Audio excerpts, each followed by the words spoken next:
¿Qué tal amigos? Buenas noches. Aquí estamos gozosos de poder compartir una enseñanza más con cada uno de ustedes y en esta ocasión queremos hablar acerca de la importancia de la presencia de Dios, cómo fue evolucionando a través de todos los tiempos. Y aquí nos encontramos con nuestro cafecito, así que le invitamos a todos ustedes que disfruten un café con Iván Restrepo. Es un tema muy interesante hablar acerca de la presencia de Dios, ¿verdad? Dios quería casa. ¿Sabían ustedes que en el reino animal, en el reino vegetal, en el reino humano, todos buscamos una casa donde albergarnos, ¿verdad? Y podemos encontrar que hace poco se acaba de descubrir el pulpo morado y él busca precisamente aquellos lugares en el fondo del océano para mimetizar, ¿verdad? Y poder engañar a sus presas. Y busca lugares específicos donde realizar sus crías. En el reino animal esto es muy propio. Nosotros los seres humanos también buscamos un lugar donde albergarnos. Y parece ser que cuando Dios se le manifiesta a este hombre llamado Moisés, una de las cosas que le dice: quiero casa para mí. La palabra de Dios nos dice que el pueblo, estando en el desierto, dice la Sagrada Escritura que por instrucciones de Dios se construye una tienda que se movilizaba de un lugar para otro, bastante humilde, pero con dos accesos, con un lugar santo y un lugar santísimo. Historia que todos conocemos, ¿verdad? Y sabemos que lo más importante es que el arca del pacto o la presencia de Dios se encontraba precisamente en el lugar santísimo. Nosotros podemos ver en la Escritura Éxodo capítulo 33, versículo 9. Mire lo que dice: cuando Moisés entraba en el tabernáculo, la columna de nube descendía y se ponía a la puerta del tabernáculo, y dice la Biblia que Jehová hablaba con Moisés. Interesante esto, ¿verdad? Dios quería un lugar donde habitar y su presencia en forma de nube llegaba a ese lugar. Dios visita su morada, Dios visita los templos, Dios visita las sinagogas, cosa que vamos a hablar más adelante. Y también podemos encontrar en Éxodo capítulo 25, precisamente Éxodo capítulo 25, el versículo 8: y harán un santuario para mí y habitaré en medio de ellos. Dios quería su santuario, ¿verdad? Entonces, en esta ocasión queremos mostrar esta faceta de Dios. Dios necesita un lugar donde conversar con el hombre, y por esa razón la presencia de Dios dentro del tabernáculo. Veamos otro aspecto.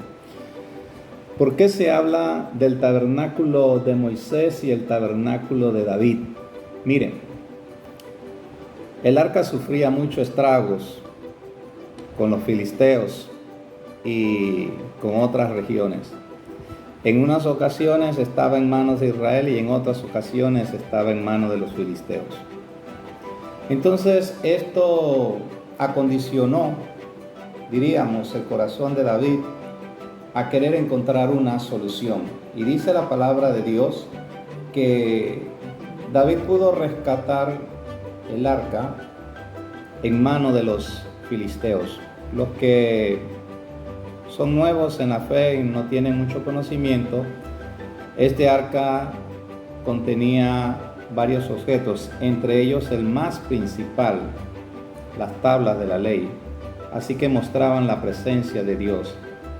Entonces, la palabra de Dios dice que David cometió un error y se buscó un carro nuevo para cargar el arca. Y dice la palabra de Dios que un hombre llamado Uzías al tropezar el arca, extendió su mano para que el arca no cayese en el piso y este hombre murió instantáneamente. Esto desajustó a David y David se puso muy nervioso y se pondría a pensar, bueno, ¿será que Dios no quiere que movilicemos el arca? Y entonces envió el arca a la casa de un hombre llamado Obed-Edom. Ahí el arca estuvo 3 meses y lo curioso fue que este hombre fue muy prosperado por Dios porque el arca estuvo 3 meses. Así que se trata de un hombre que a lo mejor nunca había tenido prosperidad en su vida y al tener la presencia de Dios en su propia casa, el pueblo se alarmó y cuando le llegó la noticia a David, mira, el lugar donde está el arca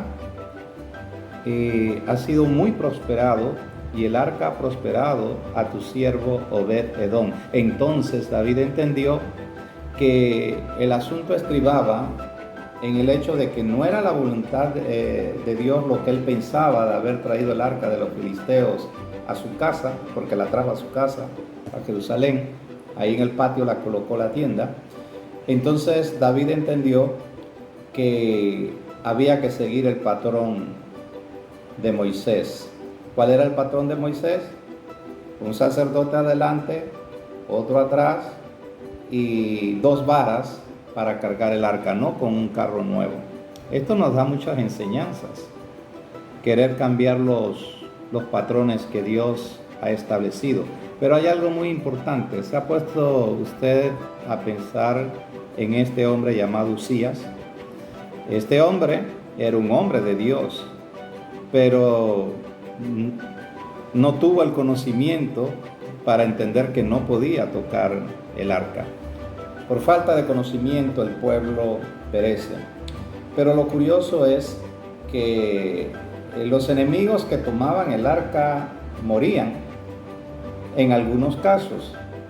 En otros casos el arca estaba solamente allí presente y no dice la Biblia que murieron todos los filisteos. De hecho, en algunas ocasiones la habían entregado con unos asnos que llevaban el arca.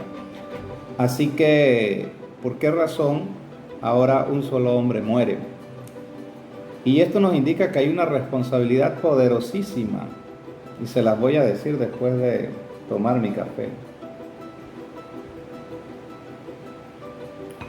Saben que Uzías era un hombre que estaba cerca de la presencia de Dios. Hay más responsabilidad de un hombre que está cerca de la presencia de Dios. Necesita tener el conocimiento de Dios para poder obrar. Es una responsabilidad muy grande estar cerca del altar. Y precisamente muere este hombre llamado Uzías. Vamos a ver otro aspecto muy importante aquí. Miren, la palabra de Dios nos habla en Primera de Crónicas, en el capítulo 15, del versículo 1 al 3. Aquí la palabra de Dios nos muestra algo maravilloso. Vamos a buscarla. Aquí tenemos Primera de Crónicas, en el capítulo 15, en los 3 primeros versículos. Mira lo que nos dice. Hizo David también casa para sí en la ciudad de David, y arregló un lugar para el arca de Dios, y se levantó una tienda. Entonces dijo David: el arca de Dios no debe ser llevada sino por los levitas. ¿Está escuchando? Porque a ellos ha elegido Jehová para que lleven el arca de Jehová y le sirvan perpetuamente. Y congregó David a todo Israel en Jerusalén para que pasasen el arca de Jehová a su lugar, el cual él había preparado. Esta era la forma correcta de llevar el arca. Entonces, ¿qué lección encontramos aquí? 1. No ignorar las escrituras. No ignorar los patrones que Dios ha establecido desde un principio. A veces nosotros actuamos como David, un carro nuevo, mucha novedad, había muchos cantores, eso estaba bien, eso agradaba a Dios, pero falló en la manera de transportar el arca. ¿Sabía David cómo se transportaba? Claro que lo sabía. ¿Sabían los sacerdotes cómo se hacía? Claro que lo sabía. Pero decidió hacerlo de otra manera, ignorando las escrituras. En esta pandemia nos conduce a meditar en la palabra de Dios. ¿Qué cosas en un pasado no hicimos de una manera correcta? ¿Le habrá agradado a Dios de la manera como yo he estado enseñando la palabra de Dios? ¿He sido apegado a las Sagradas Escrituras o me he dejado arrastrar por la motivación y por la emoción porque pienso que esto podía resultar y se veía como muy atractivo, muy agradable, pero no era de Dios? Vamos a ver otro aspecto importante que ocurre en el Antiguo Testamento. Después de esto, se habla acerca del tabernáculo de David, porque David en su patio coloca la tienda, pero hay algo curioso. Este tabernáculo de David no tenía la división del lugar santo y el lugar santísimo. Así que encontramos que no hay un velo. Por eso la Biblia habla de el tabernáculo caído de David. Entonces era necesario un proceso de restauración. Encontramos otro aspecto muy importante. El tabernáculo de David es el tipo de Cristo. Amós capítulo 9, versículo 1 nos habla acerca del tabernáculo caído de David, el cual necesita ser restaurado. ¿Y cómo observamos esa restauración? Por un tabernáculo nuevo que se conoce como el tabernáculo de carne. Lo vamos a ver más adelante. Hay otro aspecto importante y teológico que la Biblia nos expresa que después que muere David y su hijo Salomón toma el reino, hay una promesa de que Salomón construya el templo a Jehová. Y la Biblia nos dice en el primer libro de los Reyes, en el capítulo 8, en el versículo 1, cuando Salomón trae el arca de la casa de David al monte Moriah, donde se construiría más tarde el gran templo de Salomón. Así que cuando el templo de Salomón se construyó, Dios estaba muy contento porque la gloria de Jehová entró en ese templo. Pero este hombre llamado Salomón le falló a Dios. Los primeros 20 años reinó bien, los otros 20 años se apartó, adoró a Moloc, adoró a los dioses del norte, se enredó con mujeres paganas, entre ellas la reina de Saba, se pervirtió totalmente. Entonces el reino fue dividido, como todos ustedes conocen, en el norte y en el sur. Y resulta ser que entonces un hombre llamado Sisac, el poderoso de Egipto, en el año 925 a.C., destruye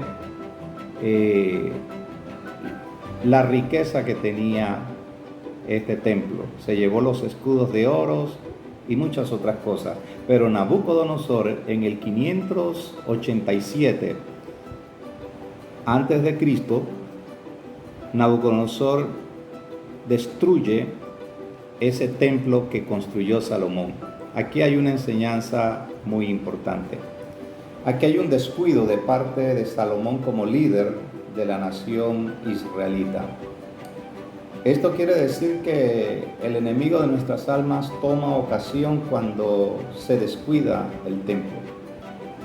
Por eso es muy importante que los hermanos que están posteando a través de las redes sociales, es cierto que necesitamos guardar medidas de salubridad, pero el templo es el templo. Dios permitió la construcción de muchos templos cristianos a nivel mundial y necesitan del apoyo de cada uno de nosotros. Así que estar diciendo por las redes sociales que como somos morada y como somos tabernáculos, no es necesario congregarnos en el templo. Aquí en Panamá al menos se ha dicho que los hombres mayores de 60 años y los niños pequeños no deben de asistir a las aglomeraciones por el cuidado de la salud. Pero los demás podemos ir a los templos y congregarnos, ¿verdad? Bien, encontraremos, para ir concluyendo, el templo de Herodes. El templo de Herodes se llevó a cabo su construcción en el año 40 antes de Cristo. Pero ¿qué problema había con este hombre llamado Herodes? Ya se lo voy a decir después que tomo mi cafecito. Mire, el problema con Herodes es que Herodes no era judío, era edomita.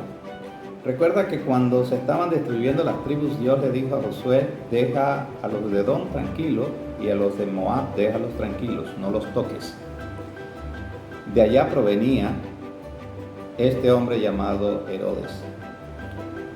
Pero Herodes le gustaba confabular a los líderes romanos y le vendió la idea a Julio César de que reconstruir Jerusalén podía convertirse en un fuerte para que los egipcios no atacaran a Roma, o parte de los egipcios y tribus del sur. Así que entonces se le dio el título de gobernador y él se colocó el título de rey frente a los israelitas. Entonces, para congraciarse con los israelitas, este hombre llamado Herodes reconstruyó ese templo que había destruido este hombre llamado Nabucodonosor. Resulta ser que lo agrandó, pero los judíos no estaban de acuerdo ni le permitían entrar porque no era hebreo. Entonces, el templo de Herodes es el que encontramos en la época neotestamentaria, en la cual Jesús dijo: no quedará piedra sobre piedra. Entonces, en este interín de el cautiverio de los judíos por Nabucodonosor, la construcción de un templo que no agradaba a los judíos, surgen entonces las sinagogas. Los judíos no llaman sinagoga. Sinagoga no es una palabra hebrea, sinagoga es una palabra griega. Para los hebreos era una asamblea, un momento de reunión cuando estaban precisamente en el cautiverio, y era lógico. En los templos en la época de Jesucristo se dice que habían alrededor de 400 lugares de estudio de la palabra conocidos como sinagogas, pero el importante era precisamente el templo de Salomón, que ahora había reconstruido Nabucodonosor. Para que usted tenga una comprensión de qué eran las sinagogas, en realidad eran como asambleas donde se reunían para hablar temas del gobierno de Israel, se enseñaba la palabra de Dios, se atendía a los niños, a los jóvenes, se ofrecía el voto judío, esto como una confirmación, y era un lugar pues también donde se administraba todo lo que era la parte monetaria precisamente para los israelitas. Así que pasamos a otro aspecto muy importante. Este templo de Herodes fue destruido aproximadamente en el año 65-70 después de Cristo por el emperador Tito. Y lo curioso de todo eso que en Roma actualmente existe el Arco del Triunfo. Y desde esa época, así que esta historia es totalmente verídica y los judíos no pasan debajo del arco de Tito. precisamente porque Tito lo construyó elogiando su batalla en contra de los judíos. Se dice que este emperador Tito disfrutaba en su palacio viendo cuando Roma era incendiada, pero él mismo creó la sedición. Era una excusa solamente para destruir el templo de Salomón, y ya había una profecía que Cristo decía que no quedaría piedra sobre piedra. Así, para que usted vea cómo ha ido evolucionando este asunto del tabernáculo de Moisés, tabernáculo de David, templo se convierte ahora en templo de Salomón, destrucción del templo de Salomón, reconstrucción por Herodes del templo de Salomón, y así sucesivamente. Muy bien, ahora vamos a hablar acerca del tabernáculo de barro. Segunda carta a los Corintios, capítulo 5, versículo 1, dice que ahora hay un tabernáculo de carne, terrestre. Acuérdese que el Verbo se hizo carne, nuestro Señor Jesucristo. Y ahora Él permitió que el Espíritu Santo more dentro de cada uno de nosotros. Y ya no hay velo. El velo se rompió. Esto lo leímos de una manera tan sencilla en segunda carta a los Corintios, capítulo 5, versículo 1, que nos habla acerca de esta morada terrestre y de este tabernáculo de carne. Pero conociendo esta historia que le he referido, el hecho de tocar el arca del pacto, que representaba la presencia de Dios y que estaba dentro de ese lugar santísimo, nos deja mucho que decir, que sencillamente somos un templo de Dios y Dios habita dentro de nosotros por medio del Espíritu Santo. Por eso es que cuando hacemos cosas malas, sentimos un redarguir, no nos sentimos bien delante de Dios, hasta nos sentimos sucios, precisamente porque somos una morada de Dios. O sea que Dios habitó en estos tabernáculos, habitó en estos templos, pero Dios ahora habita dentro de nosotros. Por esa razón, debemos entender que tenemos que congregarnos. En la carta de los Hebreos, se escribió el escritor de los Hebreos que había que congregarse porque habían algunos que tenían por costumbre no hacerlo. Era precisamente porque después de la dispersión que hubo en la época de Herodes, la matanza de los niños, se establecieron estas sinagogas en el Asia Menor. Esto lo explicamos en un video anterior.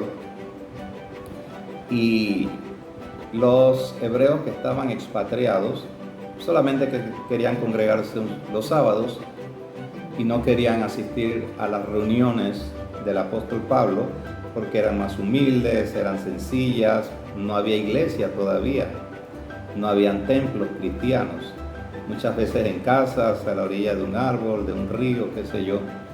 Entonces dejaban de congregarse y lo estaban tomando por costumbre, y el apóstol entonces le recomienda respecto que es necesario congregarse. ¿Por qué es importante congregarse?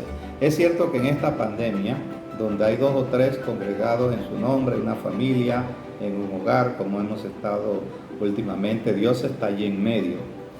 Pero ¿qué esposa juzga a qué esposo? ¿Qué hijo exhorta a qué hermano? Cuando nosotros estamos en el templo, tenemos la capacidad de exhortarnos los unos a los otros. Tenemos un pastor que nos predica precisamente para aconsejarnos en el templo de una manera colectiva, y el templo es un lugar en el cual yo puedo llamarle la atención a mi hermano. Esto es lo que la palabra de Dios dice, como exhortaos los unos a los otros. Entonces en el templo nosotros somos corregidos, aparte de que tenemos la oportunidad de convivir con otros hermanos, y Dios utiliza el templo para disciplinarnos. Y para concluir esta enseñanza, recuerden que hay 2 tipos de Mesías. ¿Cómo así que 2 tipos de Mesías? Pues está el Mesías de los judíos y está el Mesías de los cristianos. En realidad nosotros los cristianos ya tuvimos el encuentro con nuestro Mesías, nuestro Señor Jesucristo, y lo estamos esperando por segunda vez. Pero los judíos dicen que no han tenido ese encuentro con ese Mesías y lo están esperando por primera vez. Entonces ellos ahora mismo tienen lo que llaman el Instituto del Templo, donde se están preparando para esperar a su Mesías. Y han establecido pues los ritos de la Torá con los sacerdotes perfectos. Se está preparando la vaca alazana, pero ahora mismo en Jerusalén, en el monte de Moriah, hay 2 mezquitas. Estas mezquitas son de tipo árabe, pertenece a los musulmanes, porque ellos también pues creen en Abraham. Ya entre Isaac y Ismael, ya ellos creen la historia de Ismael, no creen la historia de Isaac. Entonces ellos tienen este lugar sagrado y lo están administrando en su mayor parte. Y los judíos ahora mismo dice que ya tienen en container el templo y que lo pueden armar en 3 meses. Ellos se están preparando porque sienten que su Mesías entrará precisamente en ese templo. Y todos sabemos que a última hora será el anticristo. Entonces, he querido hacer una referencia teológica de cómo habita la presencia de Dios, o cómo habitó la presencia de Dios desde un principio hasta nuestros días. Entonces, lo importante, amigos, es que entendamos que nosotros somos templos del Espíritu Santo, que Dios habita en medio de nosotros a través de su Espíritu Santo.